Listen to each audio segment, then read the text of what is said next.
Okay, so welcome everybody. My name is James. I'm an alcoholic, recovered alcoholic, you could say. I like to say that about myself.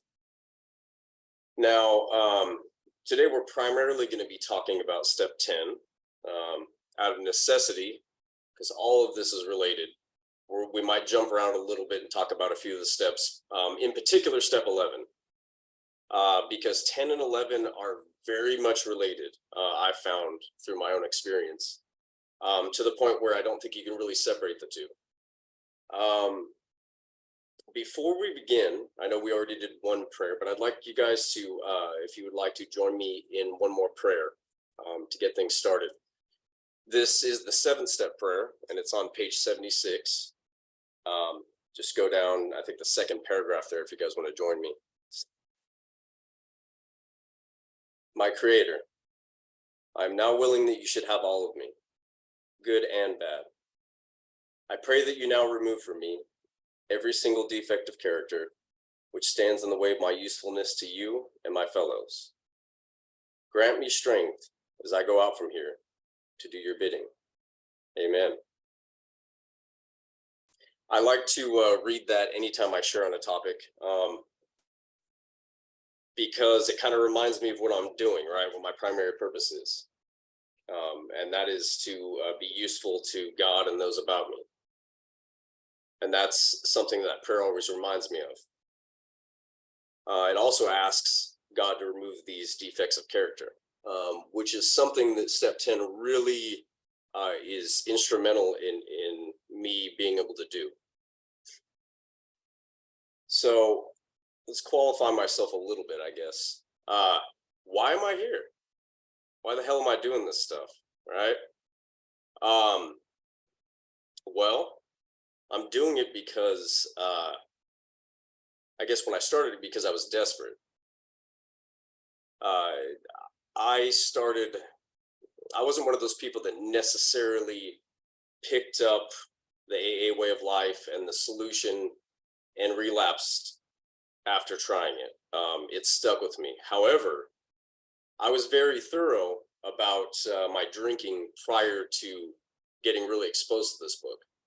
Um, my story is one that's, I guess, bottomed out pretty quickly, compared to some people.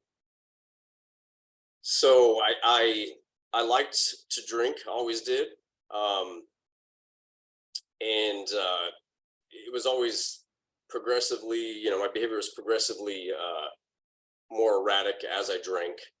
I won't share too much of a drunk log, but I'll give you a few key points in my story so you understand how maybe how bad I got. The first I like to talk about is I was pretty intoxicated, and long story short, me and a buddy were hanging out, and he was having a hard time, and so he told me that his life was, get a little emotional when you drink. So he told me his life was shit, um, and that he didn't like himself anymore. And I was apparently going to be inspirational to him. I was very, very intoxicated, and I told him, I told him that you can do anything you want to do, and to prove it. Oh, by the way, I forgot this part. We were up on a roof, very drunk. We climbed up on a roof for some reason. Uh, I told him I was going to jump over to the next roof to prove that you could do anything you want to do. Okay, needless to say, I was very intoxicated. I didn't quite make it. Um, I like to claim I almost did because I hit the other building. Um, but long story short, I ended up breaking. I got a good scar here. I broke this arm very bad. I have a plate in it. I fractured my pelvis. It was pretty bad.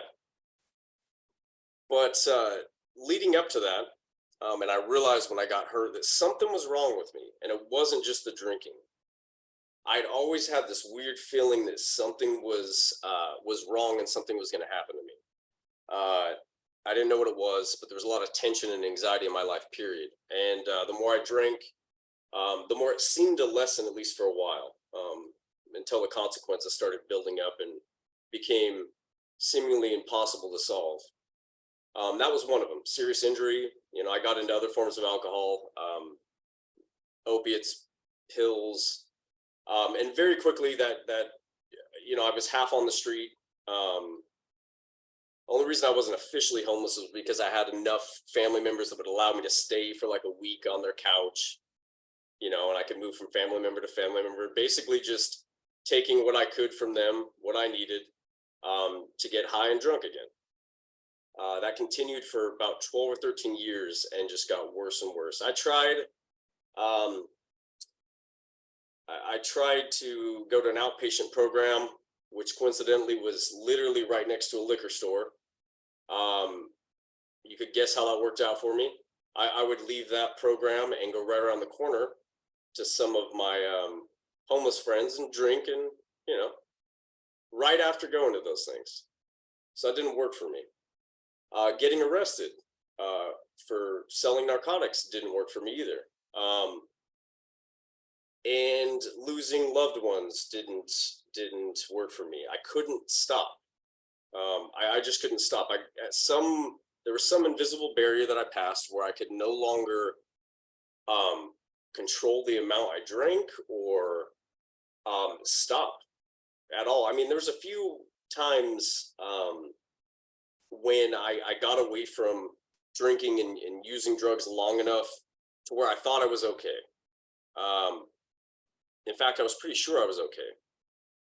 One time in particular, I was working at a bank, um, and I managed to have a girlfriend of mine who was really sweet. She stayed with me while I sobered up for maybe 3 or 4 days, something like that. I kind of cleared it out of my system.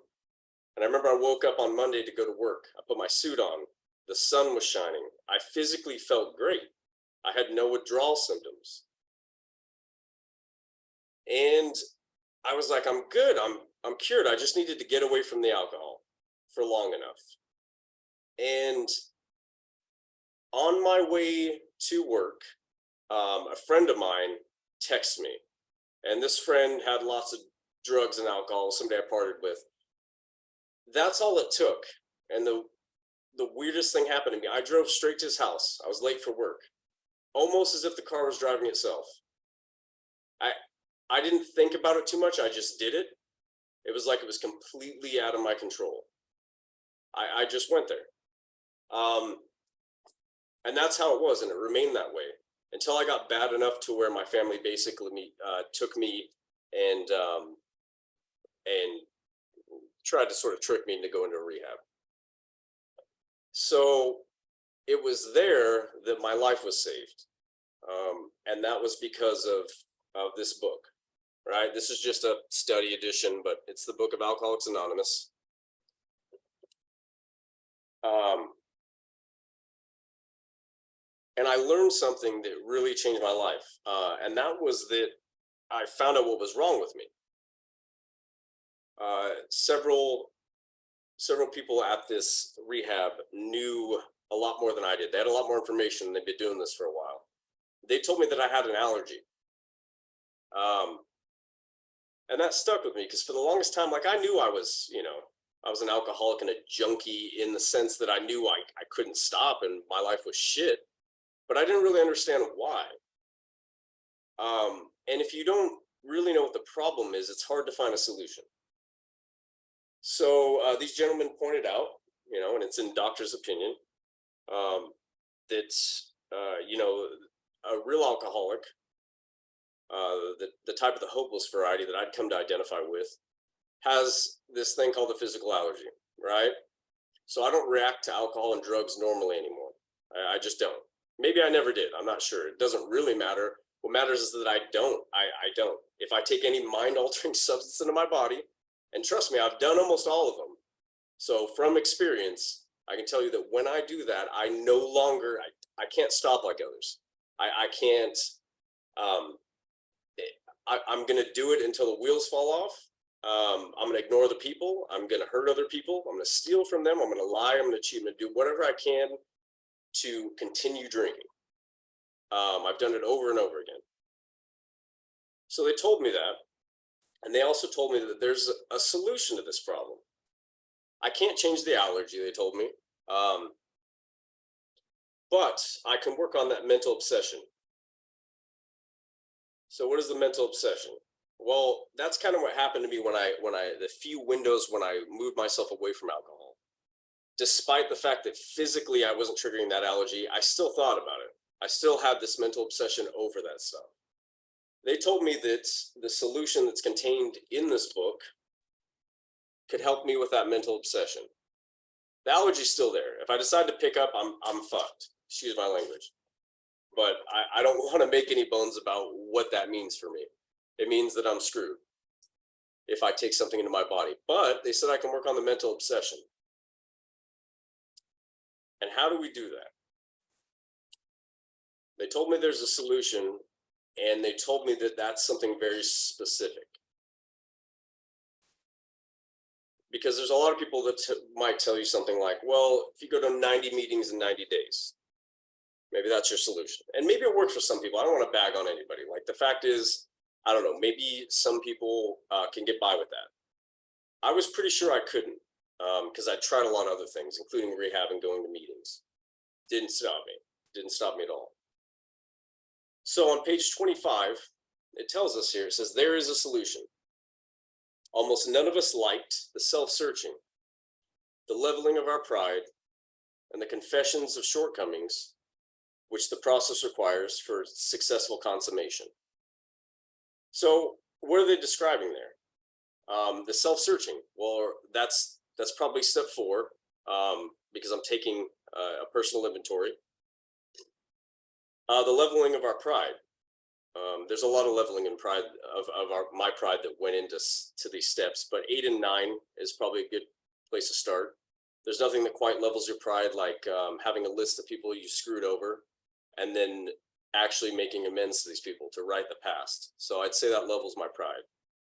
And the confessions of our shortcomings, probably 5, 6, and 7, right? I'm admitting to another person in 5. In 6, identify the problem. 7, asking God to remove it. And it says it requires all of that for a successful consummation of our solution. So what that tells me is that the solution is specifically 4 through 9. All right. Now in 1 through 3, all right, 1, I identify as an alcoholic with a physical allergy and the corresponding mental obsession. And in step 2, right, I came to believe. So step 2, I'm going to basically say, okay, well, there's a chance that maybe a power greater than me can help restore me to sanity, because certainly my own power hasn't been enough, whatever that was worth. When it came to alcohol, my own power was completely useless. And in step 3, I'm just making a decision. I like the analogy that some of these same men who took me through the steps tell me all the time. Step 3 is great because I'm going to make a decision to turn my will and my life over to the care of God as I understand him or her, or however you want to phrase it. But it's just a decision. That's all it is. If you have 3 frogs on a log and one decides to jump, how many frogs on that log do you have? Well, you have 3 still, because one just made a decision. He didn't actually take any action. So it was told over and over to me that if I wanted to rid myself of this mental obsession and I wanted to stop drinking and I wanted a real solution, I had to take some action. So I did 4 through 9, right? I did my inventory. I was thorough and honest, which this book told me that it was the only real requirements, right? Thoroughness and honesty. I was more honest than I thought I would ever be. I wrote some stuff down that I didn't think I was going to write down, and then I wasn't going to tell anybody. I wasn't going to tell anybody that stuff anyway. I was going to leave it off of my inventory when I did my 5th step, but I didn't. I said everything. I did my hour. I had what the book describes as a spiritual experience. I asked God to remove the things that were blocking me, and I have my 8-step list. And I started making amends. And things really started to change during amends because some weight was lifted. Some weight was lifted from me. And it's interesting because this book tells me that I need to find God, right? A power greater than myself to restore me to sanity. And it tells me that God is found within. So what am I really doing when I work 4 through 9 is I have to remove the things that are blocking me from God. Okay? That really started to happen for me in step 9. Especially when I made some amends to my parents, some people that I really hurt. My grandmother, rest in peace. I got to make an amends to my grandmother before she passed away, which was really big for me. So I worked 4 through 9. I worked the solution. So why am I even talking to you about step 10? The answer is I have to continue. I have to continue. On page 84, starting on page 84, this book is full of promises. And the first my favorite promises are actually the step 10 promises. And if you guys allow me, I want to read them to you real quick. And we have ceased fighting anything or anyone, even alcohol. For by this time, sanity will have returned. We will seldom be interested in liquor. If tempted, we recoil from it as from a hot flame. We react sanely and normally. And we will find that this has happened automatically. We will see that our new attitude toward liquor has been given us without any thought or effort on our part. It just comes. That is the miracle of it. We are not fighting it, neither are we avoiding temptation. We feel as though we had been placed in a position of neutrality, safe and protected. We have not even sworn off. Instead, the problem has been removed. It does not exist for us. We are neither cocky, nor are we afraid. That is our experience. That is how we react. And here comes a condition. All these promises in the book come with conditions. It promises me all this stuff, and what it's promising me is that I will no longer have that mental obsession, which is the one thing I can work on with this program. Can't change the physical allergy, but I can work on the mental obsession. And it's not till step 10 that it promises that that mental obsession will be removed. And here's the condition. That is how we react, so long as we keep in fit spiritual condition.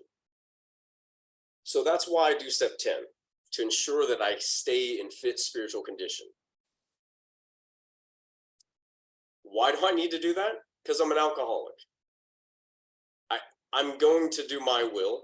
It's much easier that way.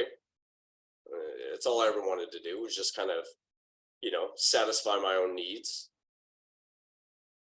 And it tells us right here on 85, it is easy to let up on the spiritual program of action and rest on our laurels. And I always like to highlight that word action, because it takes work from me. We are headed for trouble if we do, for alcohol is a subtle foe. We are not cured of alcoholism. What we really have is a daily reprieve, contingent on the maintenance of our spiritual condition. So, I have to perform step 10 to stay clear, to have an open channel to God, and have a relationship with a power greater than myself. And I'm shitty at relationships, right? I don't like to put work into it. But I found in the first, probably really good relationship I have, which is with my higher power, that it takes work and it takes some sacrifice and a lot of conversations back and forth. So what is step 10? Just read the actual step 10. Step 10, continue to take personal inventory, and when we were wrong, promptly admitted it. So what I'm doing is effectively 10 is 4 through 9 that I continue to do, right? Because we have the personal inventory and we have amends right there. So we're covering steps 4 through 9 in step 10. And I have to continue to do this. I'm going to share with you guys, Steve might have shown some of you before that might be in a lot of his meetings. He might have shown you something like this. This is the 10-step packet that I use. It was passed on to me. It originally comes from some work with two guys named Joe and Charlie, who kind of revolutionized this step thing in the sense that I think they just made it very clear and easy. So this is no different than what's in the book. And a lot of you may do it long form with, just pen on a piece of lined paper, or not lined paper, doesn't really matter. And remember, because step 10 is effectively 4 through 9, we start with step 4 when we're talking about this. So step 4, actually, I think begins on page 60, right after we talk about the ABCs, right after we do the 3rd step prayer and decide to effectively do the work, do 4 through 9. And it says the first requirement is that we be convinced that any life run on self-will can hardly be a success. So what is self-will? What is self-will? Well, willpower is just like if you're gonna die, you write a will, right? You write a will, and what are you writing? You're basically just giving instructions, right? A set of instructions to somebody for to handle your affairs and belongings when you die. So the will is basically just a set of instructions, right? I like to think of it as my thinking, right? Because all action is born in thought. So it's my thinking. Self is my instincts. And if you guys aren't as familiar with that, to me, in my own experience, this program doesn't work unless you understand what instincts are.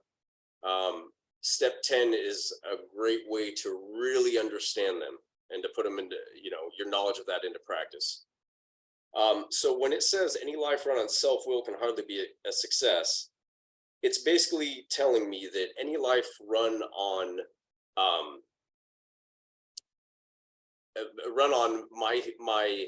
any life where my thinking and my actions are guided purely by my instincts and satisfying those instincts can't be a success. And I thought that wasn't true at first, because I was like, well, I got some cool stuff. I made good money at certain points. I had, a good girlfriend. I had some things and some stuff. And on further examination, it turns out that none of that quite, number one, it didn't stop any of my alcoholism. Right? I drank no matter what I got or didn't have or lost or gained, I still couldn't stop drinking. Number two, it was always a hollow success. Somehow I wasn't satisfied regardless. And it says that on that basis, so, my instinct guided behavior, that I'm almost always in collision with something or somebody, even though my motives are good. Now, there's some doubt about that. Sometimes my motives weren't good, for sure. Sometimes they were good so I could get what I wanted. It says each person is like an actor who wants to run the whole show. I found that pretty accurate about myself.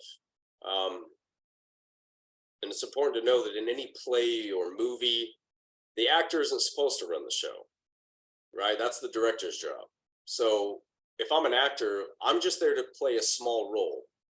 And never to forget that that stage is full of other actors. There's a lot of other people around.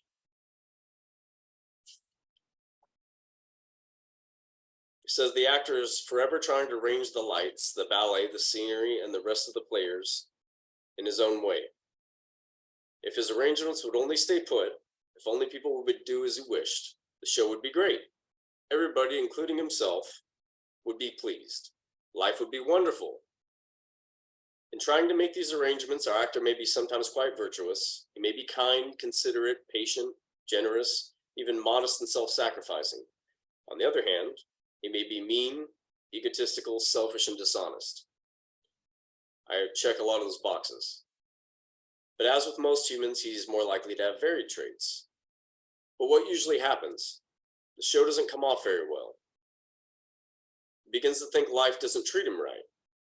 He decides to exert himself more. He becomes on the next occasion still more demanding or gracious, as the case may be. Still, the play does not suit him, so still life doesn't quite suit me. Admitting he may be somewhat at fault, he is sure that other people are more to blame. Of course they're more to blame. He becomes angry, indignant, self-pitying. What is my basic trouble? Am I not really a self-seeker even when trying to be kind? Is he not a victim of the delusion that he can wrest satisfaction and happiness out of this world if he only manages well? Is it not evident to all the rest of the players that these are the things that he wants? And do not his actions make each of them wish to retaliate, snatching all they can get out of the show? Is he not, even in his best moments, a producer of confusion rather than harmony? So I think this whole passage describes the spiritual malady to me, which is the result of my instincts out of balance, right? Misdirected instincts. If you guys have a copy of the 12 and 12, it's not good for a lot of things, but Bill does a great job elaborating on the instincts from step 4 there.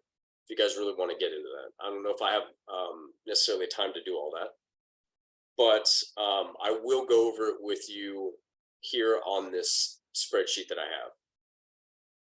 So this is primarily why I use this spreadsheet. So if I write it out like Bill does exactly in the book, what is that, page 65, step 4, you have 3 columns there, right? The first one is I'm resentful at, right? And by the way, this is a grudge list or a resentment list on 65. Step 10 is I continue to watch for resentments, harms, and fears. So we're doing all of them on one sheet, right? Or in one column. So here it is, right? What I'm resentful at, or who I harmed, or what I fear, a name, maybe an institution, whatever that may be. Then right here, what was the resentment? What was the harm, or what is my fear? Right? So I'll give you an example from recently from my own inventory.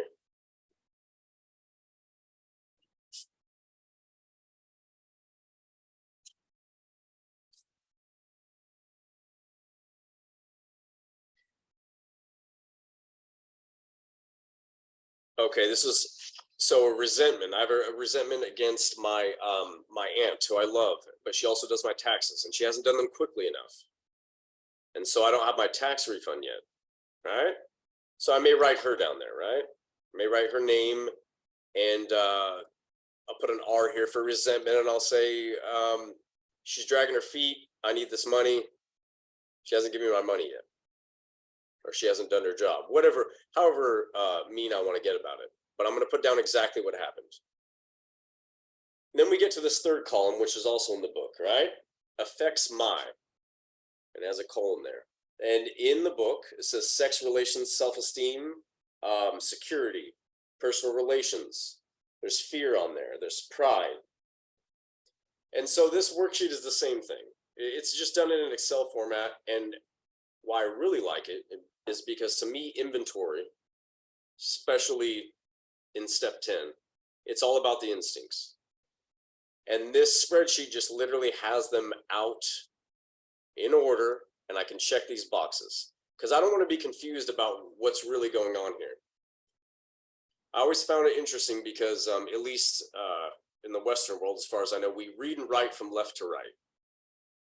These sheets are great because from left to right, I'm going to write the person that I'm mad at, what they did to me, and then I'm going to look at the instincts. And that's how I normally think of it in my own head, right? Somebody did something. This person did something to me. Here it is. Here's what they did. And it bothers me, right? In this case with, my aunt not doing my tax return. Does it affect my personal relations with her? Well, yeah, I might treat her a little different because I'm a little bit resentful toward her because she hasn't done this. When I go to talk to her, I'm not going to ask her how she is. It's more going to be like, hey, did you get that done? Right? So that's me being guided by my instincts there. Also in the social instinct, self-esteem. This can be high or low, but self-esteem is effectively how I view myself, right? I might think I'm better than somebody or less than. So in this case with the resentment, I'm very probably have a little bit of high self-esteem, right? Because I clearly think that she's not doing her job, which must mean that I know better and I'm somehow better than her, right? So it's probably going to be high self-esteem there. Then we have pride. I used to think pride was kind of how I felt about myself, or you know, yeah, I used to think it was more like self-esteem. It was more what I thought about myself. But pride is actually what I think others think of me. And if you think about that, that's very true because I would have no need of pride if there weren't other people around me, right? If I didn't have to interact with others, I wouldn't worry too much about pride. It might not even exist. But because we're social creatures and we do deal with other people, I have to think about what others might think of me. So in this case, does it affect my pride? The fact that my aunt hasn't done my taxes quick enough?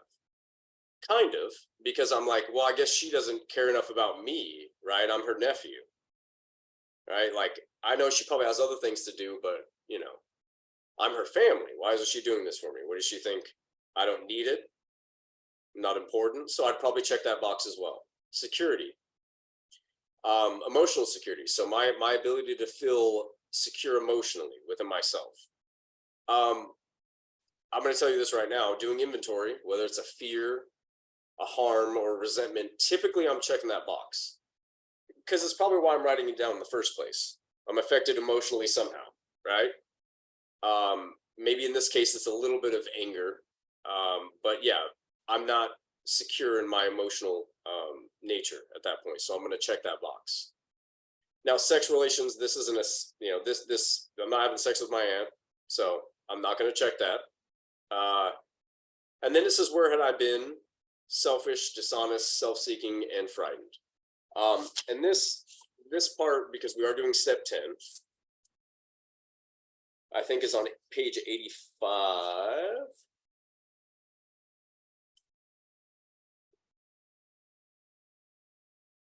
Oh, I'm sorry, 84.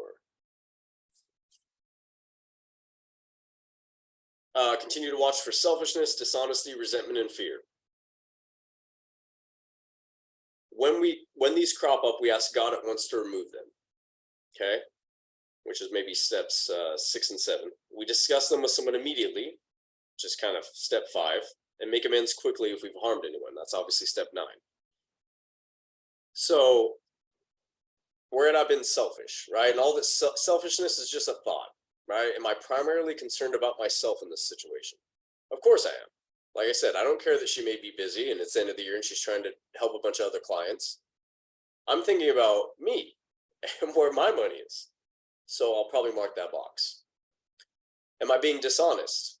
I don't think there's any direct dishonesty here. I'm not lying to her about anything. I just, mostly concerned about myself. And self-seeking is very similar to self-esteem. I'm mostly concerned about myself. The only difference is self-esteem is a thought and self-seeking is an action. So in this case, have I taken any direct action? A lot of times self-seeking will lead to a harm. I don't think I have in this case. I didn't mark it on my inventory because I didn't do anything. I didn't say what the fuck's your problem or insult her or anything like that.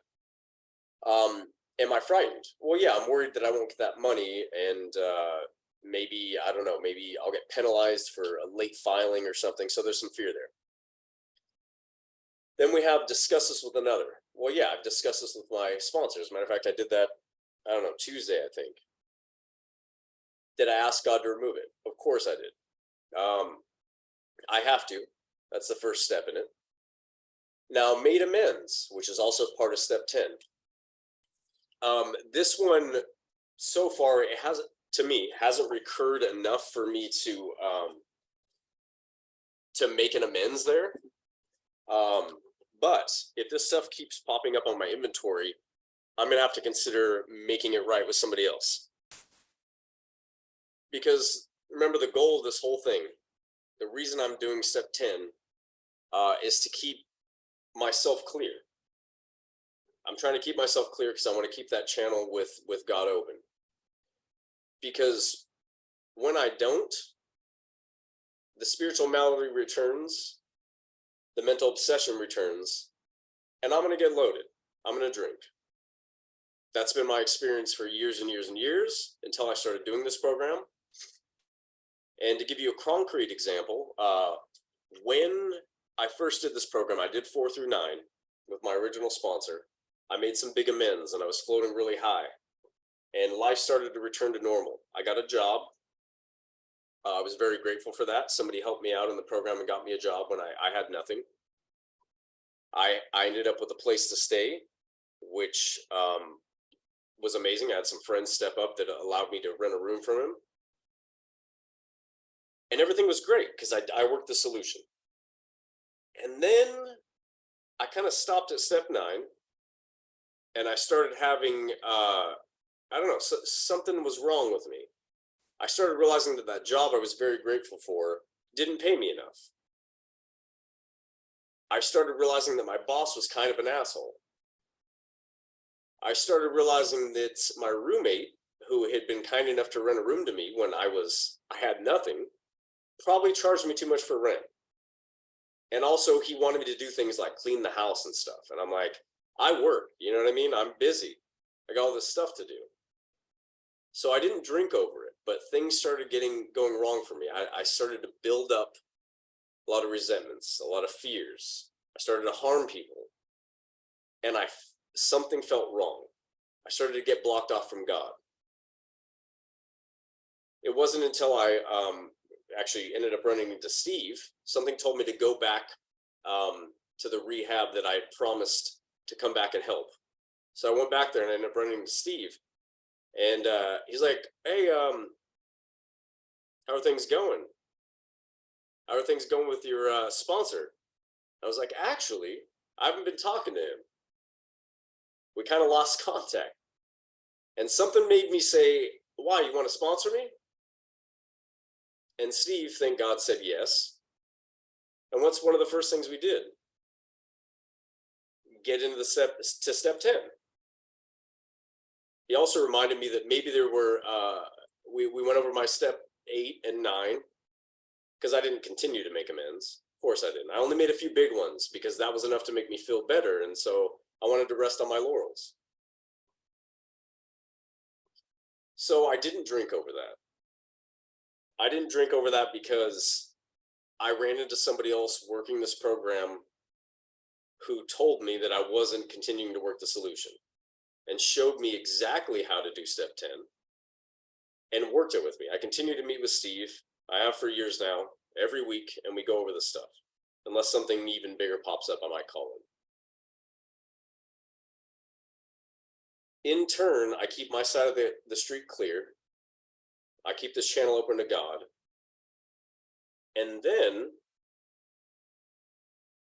that higher power tells me something very important. The higher power is constantly asking me what I can do for somebody else and reminding me to pass the stuff on. So I actively sponsor. Steve, or I'm sorry, Keegan, how much time do we have? I don't. Keep on. Okay. If we have some time, I mentioned that I wanted to talk about step 11 because I think it's pretty indispensable and inseparable in a lot of ways from 10. On page 85, at the bottom, step 11 suggests prayer and meditation. We shouldn't be shy on this matter of prayer. Better men than we are using it constantly. It works if we have the proper attitude and work at it. It would be easy to be vague about this matter, yet we believe we can make some definite and valuable suggestions. And this is interesting because I just talked to my sponsor about this, this week, about shoring up my step 10, because it's just easy for me to slack off a little bit, right? And my sponsor actually reminded me how important step 10 and 11 are together. And it was really cool because I was able to pass on that to a sponsee, actually two of my sponsees that are still working with me on steps 10 and 11 recently, right? This is a chain, and all this stuff is linked, right? All these steps are linked, and the people in this program that really work a solution, they don't, maybe they pass it on because they have to, but if you really do this stuff, you want to pass it on. As soon as I gained this insight from my sponsor about how I could improve my 10 and 11 step, I was excited to tell my sponsees about it, because God enters me when I remove this stuff. And if I'm listening to God, which I do in step 11, the answer, or what God always tells me, is very similar. What can I do for somebody else? It's usually that simple. So, step 11, when we retire at night, we constructively review our day. And when I say constructively, I take that to mean pen to paper, right? If I could do this in my head, I would have done it a long time ago. I would have fixed this all in my head, but I can't. So we constructively review our day. Were we resentful, selfish, dishonest, or afraid? Do we owe an apology? Have we kept something to ourselves which should be discussed with another person at once? Were we kind and loving toward all? What could we have done better? Were we thinking of ourselves most of the time? Or were we thinking of what we could do for others, of what we could pack into the stream of life? And there's a warning here. We must be careful not to drift into worry, remorse, or morbid reflection, for that would diminish our usefulness to others. After making our review, we ask God's forgiveness and inquire what corrective measures should be taken. So I do step 10, and then and this is the part that I've slacked off on before, but I started doing more recently. Then I ask myself these questions. Now, in this packet that's been going around for a long time that I use, it's actually a step 10 and 11 packet, right? Spiritual Progress Workbook. It took me a while of working this to realize why they're so connected. These are just definitions, right? And we have the actual inventory from step 10. And then we have these words right out of the book that I just read to you, right? And here's the daily reprieve.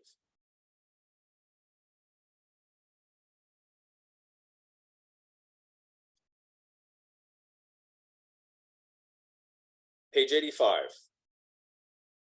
It is easy to let up on the spiritual program for action and rest on our laurels. We're headed for trouble if we do, for alcohol is a subtle foe. I read this to you guys earlier. We are not cured of alcoholism. What we really have is a daily reprieve contingent on the maintenance of our spiritual condition. Every day is a day when we must carry the vision of God's will into all of our activities. How can I best serve thee? Thy will, not mine, be done. And there's a step 10 prayer there. It says, these are thoughts which must go with us constantly. We can exercise our willpower along these lines all we wished. It is the proper use of the will. So in step 10, I'm identifying the things that are blocking me in just the way I outlined, by writing down resentments, harms, and fears, identifying the instincts that are out of balance. Because remember, we work this thing from left to right and we work it backwards. My aunt did this to me. She didn't do my taxes. It affects all these instincts, so I'm pissed off. But we're doing it wrong. Because really what's going on is I'm walking around trying to satisfy these instincts, right? Because I'm running on self-will, not God's will. So I have these instincts. I already had plans for this money. That's my material security. I already had social plans for this money. There was some places I wanted to go. I was going to spend this money already, even though it's not mine yet. So these instincts are out of balance before I have this resentment. I'm already planning the future with this money to satisfy my instincts. So when I don't get it quick enough, the way I think it should be anyway, now I have a resentment. So this stuff in my head works backwards. I write it down because I'm like, this person screwed me over, my instincts were threatened. But it frequently is the other way around. My instincts are out of balance, And if somebody doesn't help me meet those needs, even my lovely aunt, who's a great person who does my taxes for free, then I'm pissed off at her. So how do I keep those instincts in check? Instincts are bad. We need them to survive. The answer is that I want my instincts guided by God. And that's where step 11 comes in. So this is the 11th step, daily reprieve.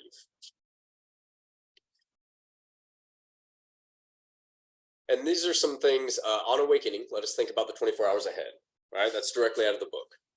And how do we do that? We have some actions we can take. An opening prayer, a morning intention. Maybe you do a morning reading out of the book, and a closing prayer. When we retire at night, we constructively review our day, okay? There's the same prayers, but also, let me find it here. Here's the questions that I just read to you. Let's see, and that's on page 86, the second paragraph down. So it's the same questions right out of the book, right? I do my inventory and I constructively review my day. Because this goes a little farther than just identifying what's blocking me. It asks me what I could do better, what I could pack into the stream of life. It makes me question whether or not I was just thinking about myself all day. And then after making my review, I ask for God's forgiveness and inquire what corrective measures should be taken. So when I pray, I'm asking for God's guidance, and my meditation is how I listen. This is those same questions once again in basically an Excel format, so I can just check boxes. Why? Because I'm impatient, and I don't always write things out properly. I don't see them, I don't think, as clearly unless I can just check it right here. Was I resentful, right? Here's the date, bam, yes, I was. Was I selfish? Usually I am, to some extent. If I was dishonest, if I lied to anybody, I might check that. Was I afraid? Do I owe an apology? Right? There's all those questions right there. And then the really cool part is, what could I have done better? Right? Which is one of the questions straight out of the book. So that's, to me, after I do a meditation, and I found just in practical experience that at least 20 minutes of meditation is necessary for me. I don't know why 20. Anything better than that is usually great. But for some reason, I don't seem to quite get into that meditation until about the 20-minute mark or 15-minute mark. The entire time I'm meditating, after I've done my inventory, after I've identified what's blocking me, if I've made any amends that I may need to make immediately, I ask God what I can do better. God, guide me to do your will and not my own. And I listen. See, we're trying to get in a relationship with our higher power. And to do that, it requires communication. I have to not only clear my side of the street and handle what I need to do, but I need to literally talk to God. And this is something I've learned the hard way, and I encourage my sponsees to do. Literally talk to God. Sometimes, I'll have sponsees that ask me for advice, direct advice. And I always point them back to the solution. All right, back to step 10, step 11, and then tell them if they're having some issue making a decision to consult their higher power. And I do that because this has worked for me over and over and over again. I mentioned my grandmother that I lost about a year and a half ago or so. I was able to, number one, make amends to my grandmother before she passed. And that was something that I would have used previously as an excuse to drink. But something happened as a result of working these steps. And I'd been working step 10 at this point for about a year. When my grandmother passed away, I was upset. It hurt. I did shed some tears, but a different feeling came over me, and it was one of that I can only describe as God entering into my heart. I sensed my grandmother's presence. Was actually on my way to go for a hike with my brothers, when we got word that she passed away in her sleep. And we did this hike, and I was thinking about her the whole time. And wouldn't you know it, my grandmother, one of her favorite animals was butterflies. And we're hiking, and there was butterflies everywhere. And that's God to me, right? I had an open channel with God. I did the work. I put the work in, and I didn't drink over it.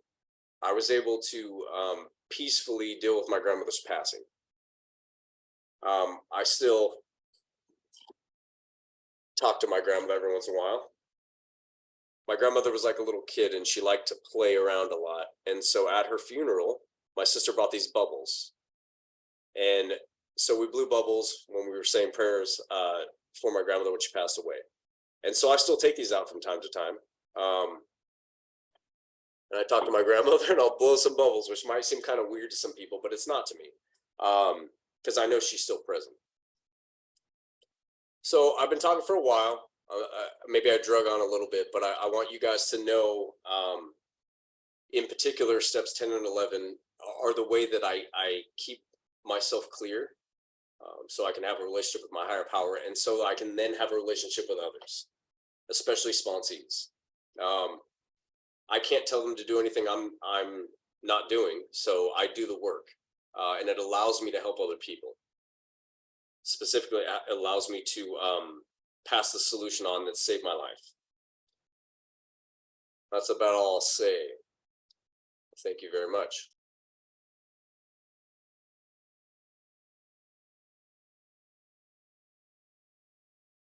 Thank you, James. I don't know if I'm gonna